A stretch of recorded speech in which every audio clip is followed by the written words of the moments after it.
commence avec ce Bourgogne de chez Simon Bise, donc qui est déjà la 4e génération. Patrick Bise, malheureusement, qui est décédé, sa femme qui a repris le domaine. On est donc sur du chardonnay, à côté de Savigny-les-Bonnes en Bourgogne.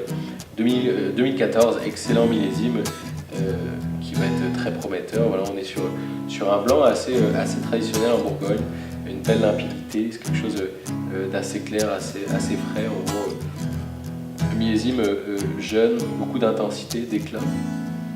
On est parfum parfait, c'est principalement de la barrique française quand même. On est sur un assemblage de neuf et de vin de quelques années au niveau de la barrique. Donc c'est des nez assez toniques quand même, on sent la minéralité, on est quelque chose d'assez complexe. Comme tout chardonnay assez frais, millésime jeune, voilà, c'est quelque chose que je verrais forcément en apéritif, entre amis, quelque chose de vraiment fun. Après, c'est sûr, sur des entrées, des fromages, on va partir sur du poisson, on peut essayer de s'amuser. Il y a quand même c'est quelque chose assez tendu, donc on va pouvoir l'agrémenter avec des plats assez complexes quand même. Je sais qu'on est dans l'État de Washington, États-Unis. Pourquoi je l'ai choisi? Voilà, Columbia Valley, on est quand même à côté de Seattle, proche de la frontière canadienne aussi.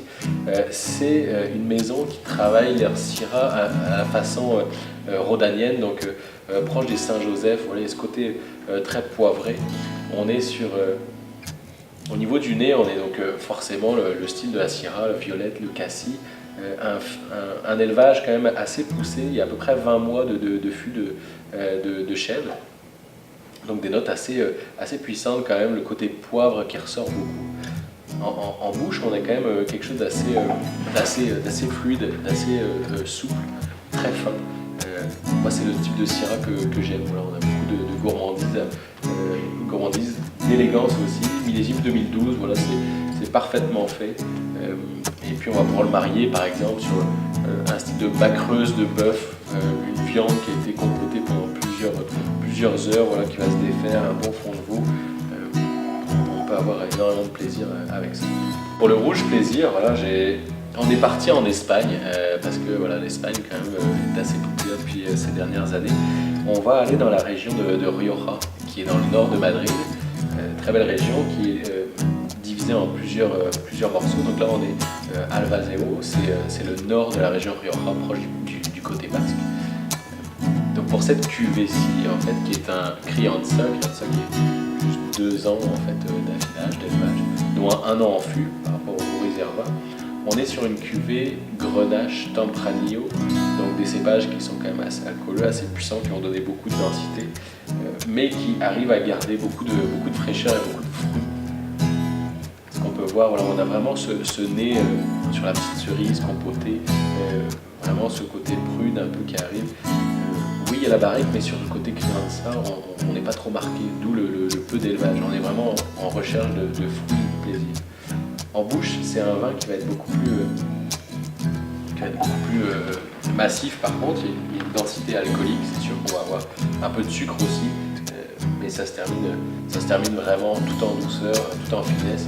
Une petite pointe, un petit peu de muscade qui arrive derrière pour agrémenter le tout. Pour terminer, avec quoi je verrais bien ce vin? Forcément différent des viandes, on peut aussi sur plein de choses, mais pourquoi pas un magret de canard juste saisi, voilà, sur la peau, un côté croustillant du gras, puis le côté juteux du magret qui fonctionnerait bien. On pourrait l'agrémenter par une sauce aux fruits rouges qui pourrait justement jouer avec le nez du vin. Pour terminer ces coups de cœur donc, de l'automne, voilà, j'ai choisi une très belle bouteille, un vieux millésime 98 du domaine de Trévalon. Donc là on s'en va en Provence, dans les Alpilles, qui est dans le nord de Arles. On va aller chercher donc une cuvée sur un sol calcaire, très bien fait, mélange de Syrah, Cabernet Sauvignon. Ça a passé 24 mois en fût, donc c'est quand même un vin assez riche. On peut voir la couleur aussi, le millésime a fait son effet sur le vin. On commence à avoir des notes légèrement cuivrées, évoluées. Au nez, on est généralement sur des notes légèrement truffées. Ce côté un peu évolué, café aussi qui revient. Bien sûr, il y a la Syrah qui apporte toujours son côté fruité, un petit peu des petites notes de cerise dessus. En bouche, on va être quand même sur des très beaux tanins qui sont fins, qui ont eu le temps de s'équilibrer. Donc une bouche assez douce, très élégante, très fine. Ça c'est un vin qui est parfait pour un plat principal, par exemple, quelque chose qu'on va partager ensemble, on va se faire plaisir. Ce qu'on pourrait par exemple se faire un beau ribs de veau, par exemple, on pourrait s'amuser avec une compotée de cèpes, de champignons, peu importe, une sauce au foie gras qui accompagnerait l'ensemble.